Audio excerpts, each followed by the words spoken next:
You don't belong here. This hotel doesn't serve people like you." The words cut through the Lexington Royal Hotel lobby like a dagger. Delivered with confidence, not hesitation. Not a whisper, but a pronouncement. Brian Halderman, the manager, stood tall behind the oak, wood front desk in downtown Boston, arms crossed, judgment carved across his face.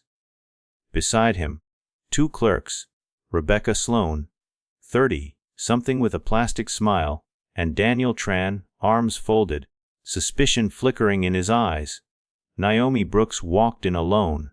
No entourage, no designer luggage, just black jeans, a canvas jacket, and the quiet fire of a woman who had seen this story play out before. Her presence didn't announce itself, but it rippled. "I have a reservation," she said calmly. "Penthouse suite. Name's Naomi Brooks." Brian stared. "That's a very exclusive room. Are you sure you meant this hotel?" Naomi said nothing. She slid her ID and a sleek black credit card across the counter. Brian picked them up between two fingers, like they might stain him. "Looks suspicious," he muttered. Rebecca pressed a button. "Security," she said into the intercom. "We have a possible credit card scam attempt at the front desk." Naomi stayed composed. "I'm not here for trouble. Just my room." Daniel scoffed. "We see this all the time. Flashy card, fake name. Expecting us not to check." Across the lobby, Emma Clark, a travel blogger, began filming. "This is unreal," she whispered. Naomi tapped her phone once. A voice answered. "It's happening," Naomi said. "System is ready," Monica replied. Brian handed Daniel the card. "Lock it up." With exaggerated care. Daniel sealed the card in a steel safe. "You're done here," Brian smirked. Naomi's eyes didn't flinch. "You'll regret this." But just when it seemed the confrontation had reached its peak, a voice emerged from an unexpected place. Soft, uncertain, but carrying the weight of truth. Naomi stood still. Daniel crossed his arms, proud. Rebecca smirked. Guests began gathering, murmuring. Phones up. Tension rising. Naomi raised her phone again. "Monica, timestamp. Log everything." "Logged," Monica said. "Do you want to escalate?" "Not yet." Brian leaned closer. "You think a fancy card and a fake name gets you the penthouse?" Naomi didn't respond. She looked at Daniel. "Open the safe. Return my card." He laughed. "You have no authority." "I have more than you know." A soft voice chimed in from the side. "Zoe, a junior staffer. I saw her name this morning. It's in the system." "VIP level," Brian snapped. "One more word and you're fired." Naomi's voice stayed steady. "Try it." Wests were now speaking up. "This is discrimination." Someone called out. She showed ID. Another added. Jaden, live streaming, whispered. "This is blowing up." Zoe looked at Naomi. "I believe you. I was afraid to speak." Naomi brought her phone back to her ear. "Monica, initiate full lockout protocol." "Confirming." Access revoked for Brian Halderman, Rebecca Sloan, Daniel Tran. A beep, Brian's badge flashed red.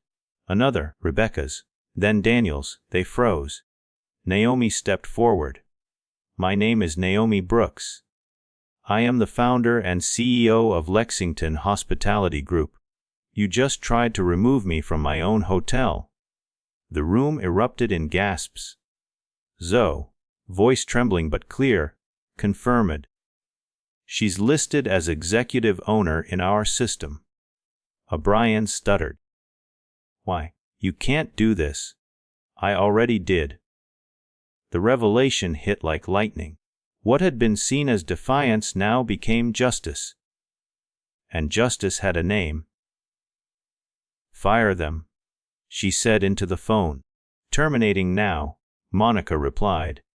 Their access was disabled in real time. Guests started clapping. Silence settled. Not awkward, restorative. Naomi turned to Zoe. You're brave. Effective immediately.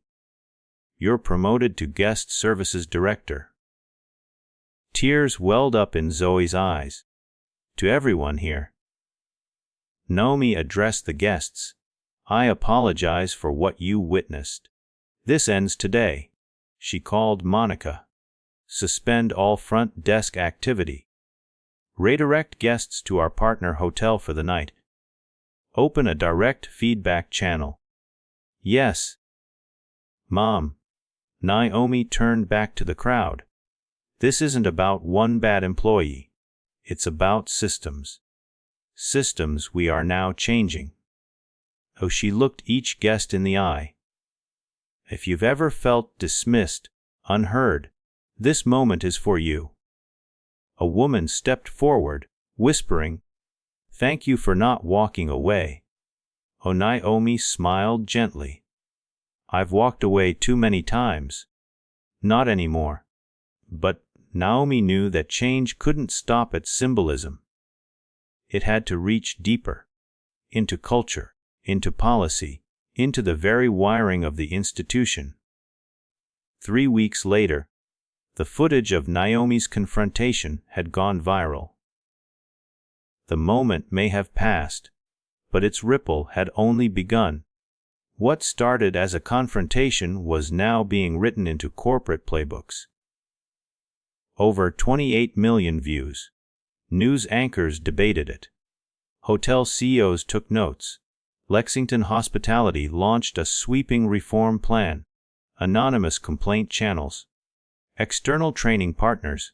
No tolerance for profiling. 0. Zoe became a national advisor for frontline hospitality. Jaden and Emma spoke at a diversity summit. Their mantra. We didn't mean to expose anything. We just didn't put our phones down. Naomi, quiet by nature, now stood center stage. She didn't ask for applause. She asked for accountability.